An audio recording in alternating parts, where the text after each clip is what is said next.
Don't force me out of bed in your society. Hey everybody, and welcome to Run Tall. I'm Tim. On today's video, I'm going to be talking about week number 5 of our marathon training program. So the format will be pretty straightforward. I'm going to talk about the different workouts that I completed, and then I'll get into some of the more details of how those workouts ended up for me. But before we get into that, one of the things that kind of came up to me over the course of this last week had to do with doing fasted runs. And I don't know if this is something that you guys incorporate or not into your workout or training plan, but the idea is if you go ahead and run before you break the fast from the night before, so before you have your breakfast, that after that first hour, now that first hour has not been a big deal for me because I do fasted runs pretty much the entire week that I'm training. And that first hour, typically, most of my workouts are completed within an hour. So I have plenty of energy stores from the night before to get me through. Where it really comes into play is for that long run at the end of the week. And it really got me thinking this week because, it's about an hour and a half, hour and 40 minutes of workout or run time. So after that first hour, pretty much everything that was stored from the night before, all those energy stores had been burned up. And then my body, the theory is, has to find an alternate source of energy to burn to keep you moving forward. And the thinking is that your body's going to turn and start burning some of your fat stores to keep you moving forward. But, so that's the theory. And I think for the most part, it works out okay for me. I do get a little bit tired at times, but on Saturday when I was out running, I live in a small town and a lot of times they have events on the weekends. And this weekend they had a custom car show, people bring in their old antique cars or their hot rods and they have a show. But before that, just prior to that, they have a pancake breakfast going on, and it was all set up for that, and I could actually start to smell the food. And this was about 7 a.m., so I'd only been on the run for a little bit. Well, that smell of that food and the thought of the pancakes, my stomach started to really grumble and was really kind of talking to me for the whole rest of the time that I was running. So it happened early in the run, so for an hour and 20 minutes or so, that's all I could think about was food. So psychologically, it was kind of bringing me down just a little bit. So what I wanted to talk about in the comment section is, do you guys go on fasted runs? And do you think that it works if you do? So that's it. That's going to be the topic of conversation in the comment section. So I'll be sure to add your thoughts. I'll be glad to hear them. And I do want to say thanks again to everybody who has subscribed to the channel. If you're a longtime subscriber, thanks you for all of your support, and everybody who has recently subscribed. So thanks again, and I hope you enjoy today's video. So let's go ahead and take a look back at week number 5 and all of the different workouts that were completed. And the easiest way to do that is to log in to connect.garmin.com.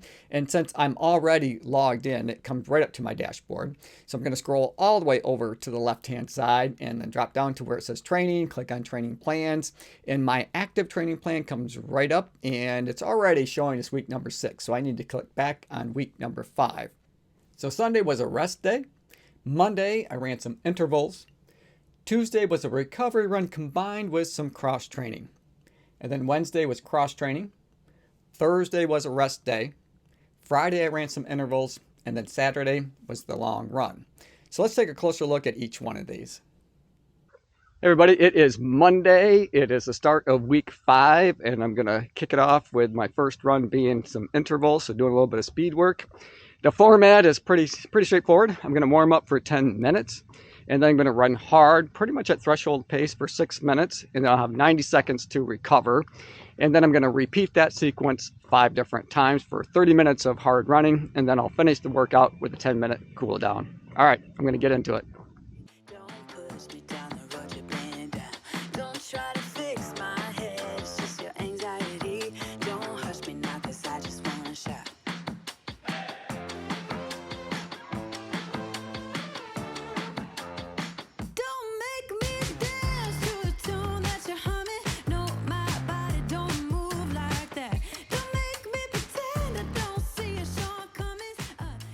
Hey everybody, it is Tuesday. Today is a recovery day for me, so I'm going to be running for 30 minutes and then have a 10-minute cool down. So I'm just going to get into it.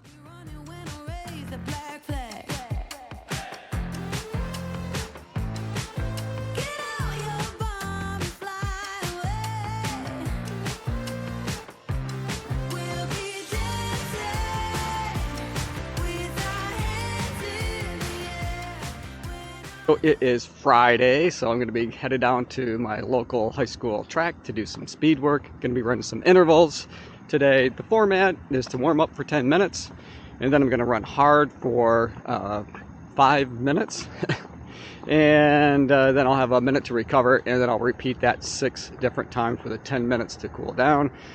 Had to park at a grocery store a little ways away from the high school because the parking lot is being paved, or parts of it, so they've got it all blocked off, and I wasn't able to drive right up to the track like I normally am. So I'm just going to go with the flow and use the extra distance as part of my warm-up to jog to the track, and hopefully I'll be able to get onto the track and they won't have it all locked up. So all right, that's the plan. Let's get to it.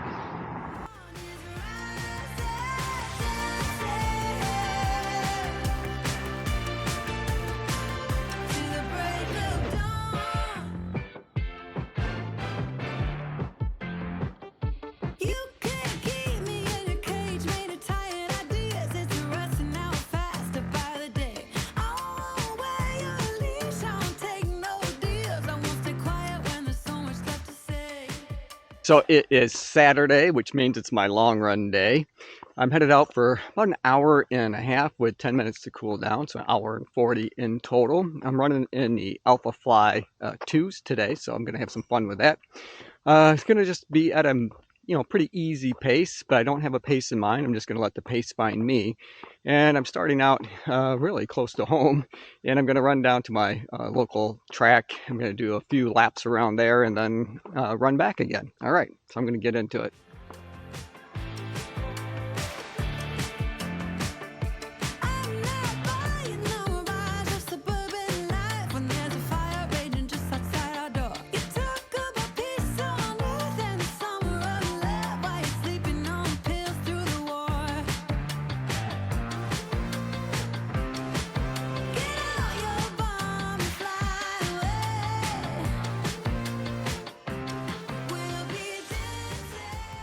So that's it for week number 5 of our marathon training program as I prepare to run the Detroit Marathon in mid-October. I did have an opportunity to run in the AlphaFly 2 this week, so that was pretty exciting. I ran some intervals with them, so I did speed work on Friday, and then Saturday I turned right around and took them out on a long run, and they did really well. Now, they don't run like the original AlphaFly, so those of you that are a huge fan of the original version of the shoe, I would say try the AlphaFly 2 before you buy them if you have the opportunity, because they might not have that same appeal. But for me, as a solid midfoot foot striker, they felt pretty darn comfortable, and they are a solid choice that for me to look at for my next marathon. But we'll see. I'll make that decision as we get much closer to the event. Hey, thanks for making it to the end of the video. I hope you enjoyed it. I enjoyed making it for you. As always, run tall, run strong, be kind to one another. Thanks for watching, and we'll see you next time right here on Run Tall with Tim.